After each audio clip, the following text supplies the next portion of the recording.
इतना कहना चाहता हूं कि पाताल जैसा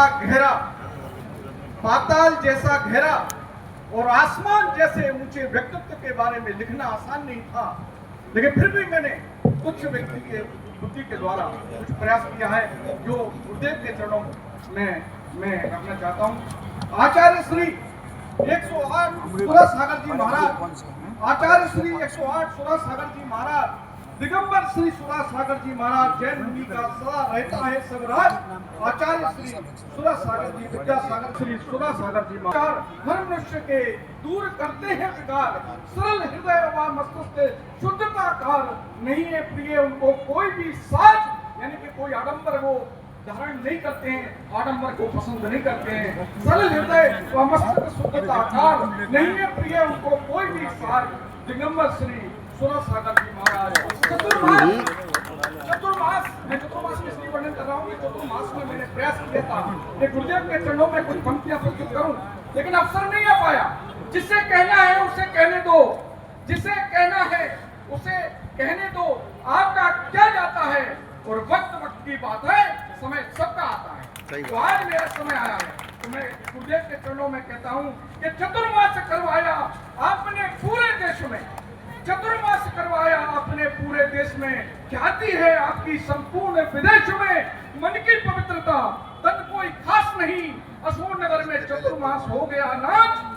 श्री सुरसागर जी महाराज, श्री सुरसागर जी महाराज, श्री जय कुमार जैन से बदले काम, और जगत पूज्य कुंदम निर्यापक संत श्री 108 सुरसागर जी महाराज, 108 श्री सुरसागर जी महाराज। सागर को और गहरा किया पवित्र, सागर को और गहरा किया पवित्र, संपूर्ण विश्व प्रसिद्ध हो गया नाम। जैन ही नहीं हर धर्म विशेष को नाच। श्री सुरसागर जी महाराज, श्री सुरसागर जी महाराज। और अंत में कहना चाहूंगा, भारत माता हो या गौ गाय माता, भारत माता हो चाहे गाय माता, सभी से जुड़ा है आपका नाता। सदा विचारे भारत भूमि है महान, योगी निर्दोष समाज बदले। आज श्री सुरसागर जी महाराज, आप हमारे देश के हैं जैसे रत्नागर, आप हैं हमारे देश के जैसे रत्नागर, देश का समाज के गौरव। मुनि श्री 108 दिगंबर श्री सुरसागर जी महाराज, दिगंबर श्री भारत। और गुरुदेव के चरणों में मैं बंद में कहना चाहता हूँ कि प्रकृति, अग्नि और जो कुछ भी बनाया है सबके लिए बनाया है।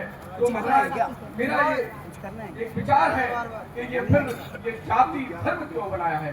बहुत बहुत धन्यवाद। आचार और विचारों के लिए कोई भी बंटवारा होता है, प्रकृति चूंकि मुख होती है, इसलिए वो आचार और विचारों में अपना पक्ष नहीं। जब भी कोई भी बंटवारा हुआ है, भेद हुआ है, आचार और विचारों के कारण। आचार विचार बदलते गए, जातियां बदलती गई, यही नहीं पहले जातियां। एक इतिहास लिखता है कि एक युग ऐसा था ऋषभ कि यहाँ कोई जाति नहीं थी, कोई भेदभाव नहीं था, धर्म का भी भेद नहीं था, गुरु का भी भेद नहीं था, जातिगत कोई भेद नहीं था। इसी भारत देश की बात करते हैं। इसी भारत देश पर आज ब्रह्मा ऋषभ देव के पूर्व, और ये राज्य 18 कोड़ा कोड़ी सागर वर्ष तक रहा। अपनी भाषा में समझे, असंख्यात वर्षों, असंख्यात वर्षों तक ये भारत देश जातियों से रहित था।